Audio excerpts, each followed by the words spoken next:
Coucou tout le monde, nous voici pour une nouvelle vidéo et pour une nouvelle chronique. Aujourd'hui, on va parler d'un véritable coup de cœur. Il s'agit du premier tome de Ce qui traverse les mondes de Muriel Gavil.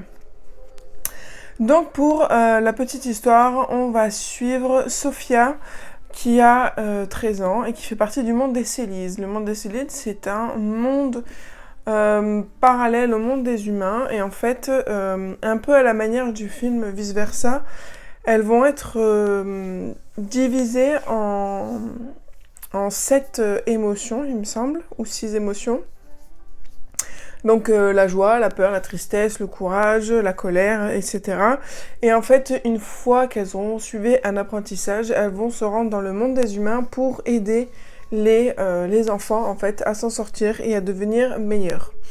Car dans le monde des humains subsiste une obscurité permanente qui, si persiste et grossit, peut rentrer dans le monde des Célides et mettre fin à cette communauté, mais aussi fin à toute vie.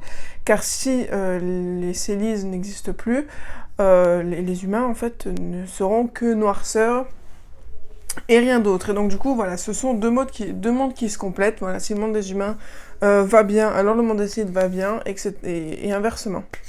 Et donc du coup, Sophia va jouer un rôle un petit peu différent de tous les autres parce que elle est considérée comme puissante. Je ne dirai pas plus parce que ça enlève tout le suspense.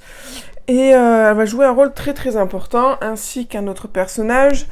Et va s'en suivre une histoire vraiment hyper palpitante parce que c'est un mélange de Harry Potter et Gardien des Cités Perdues.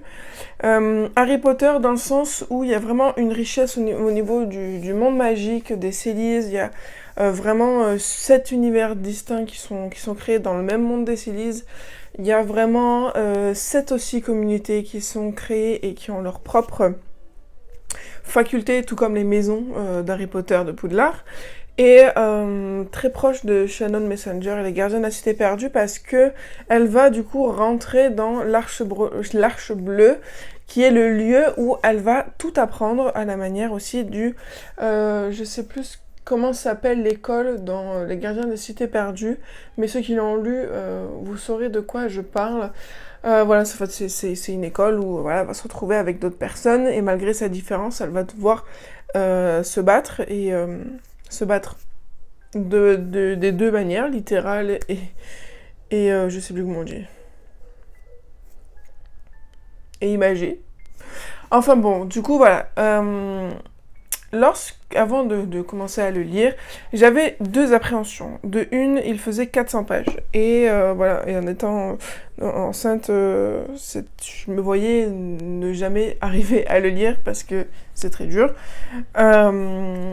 Et la deuxième crainte était que j'avais lu des avis qui disaient que les chapitres étaient vraiment à rallonge et que ça instaurait un rythme lent.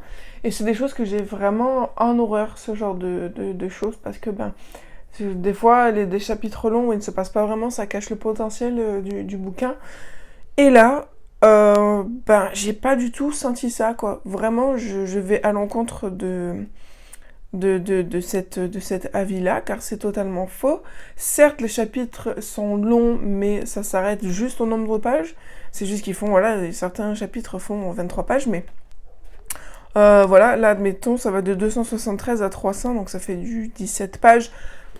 Mais en aucun cas l'histoire est longue, c'est seulement la pagination ou autre, enfin c'est juste une longueur technique, voilà, mais pas du tout au niveau du contenu, quoi, parce que ça bouge tout le temps, ça bouge vraiment tout le temps, et tellement elle a mis de choses là-dedans qu'à chaque chapitre, en fait, on apprend quelque chose, une nouvelle question se pose, elle va se résoudre dans le chapitre d'après, et puis dans ce même chapitre, une autre question va se poser, etc. Enfin, c'est vraiment un parfait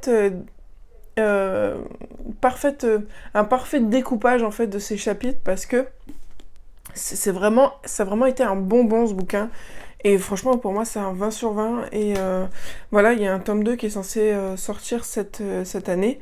Donc voilà, j'ai vraiment hâte de lire ce tome 2 parce qu'il m'a vraiment fait ressentir toute la magie, toute la beauté. Vraiment, c'était un livre très très coloré parce que le monde des Célises est basé sur l'arc-en-ciel, sur les couleurs de l'arc-en-ciel, sur la lumière. Et donc du coup, ça en fait un monde vraiment épatant et on a juste envie, c'est d'y aller. Et voilà, ça ouvre vraiment beaucoup l'imagination. Il y a vraiment beaucoup de bonnes choses là-dedans. Même s'il y a de la noirceur, mais c'est pas à cause de monstres ou autre, c'est plus de la noirceur de...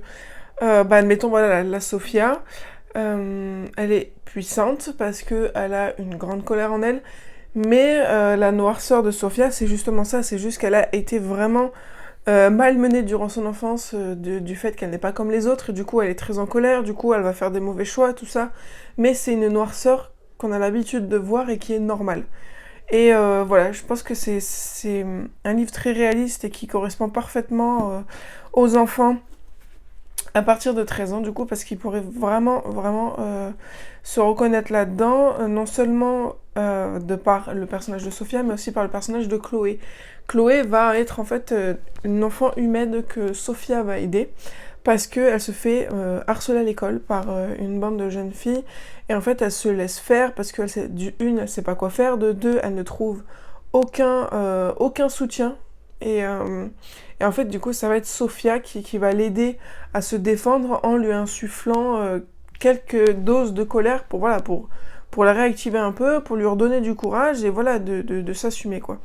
Et donc du coup, voilà, je pense que c'est un point aussi très important là-dedans, même si ces passages avec Chloé se résument à seulement aller sur les 400 pages, ça doit faire 20 à 30 pages, parce que ce sont des courts passages, et je pense que c'est fait exprès parce que vraiment ce livre-là, il est basé sur l'histoire des Célises, et non sur ce qui se passe dans le monde des humains. Mais c'est avant tout un exemple de ce que les Célises font. J'essaye de trouver un passage. Voilà, Chloé, passage 3, et je crois que dans tout le livre, il y en a 4 ou 5 quoi, seulement. Et donc là, ça fait de 123 jusqu'à 127, ça fait 4 pages. Et par contre, je pense que dans le tome 2, là, on va vraiment sauter dans le monde des humains parce que ce livre se termine sur un gros cliffhanger. Voilà. Et une fin qui m'a totalement révulsée parce qu'il se passe quelque chose de totalement injuste et totalement con, quoi. Je me dis, comment ça peut se finir comme ça? Comment certains personnages peuvent changer d'avis et croire aussi facilement quelqu'un qu'ils ne connaissent pas, quelqu'un qui débarque de nulle part alors qu'ils sont censés connaître d'autres personnes mieux. Donc voilà, ça sent un peu la trahison que j'ai très mal digérée. Mais voilà, ça en reste vraiment un très très bon roman, vraiment un très très bon roman, auto-édité. Et l'écriture est totalement fabuleuse aussi, c'est vraiment très simple, fluide. Il y a quelques descriptions quand même, mais c'est nécessaire, hein. C'est comme dans Harry Potter. Harry Potter, les landscapes, je sais plus comment on dit ça en français, les paysages, ils sont vraiment hyper développés parce que ça participe en fait à la magie d'Harry Potter. Tout comme là, les paysages participent à l'univers de ceux qui traversent les mondes.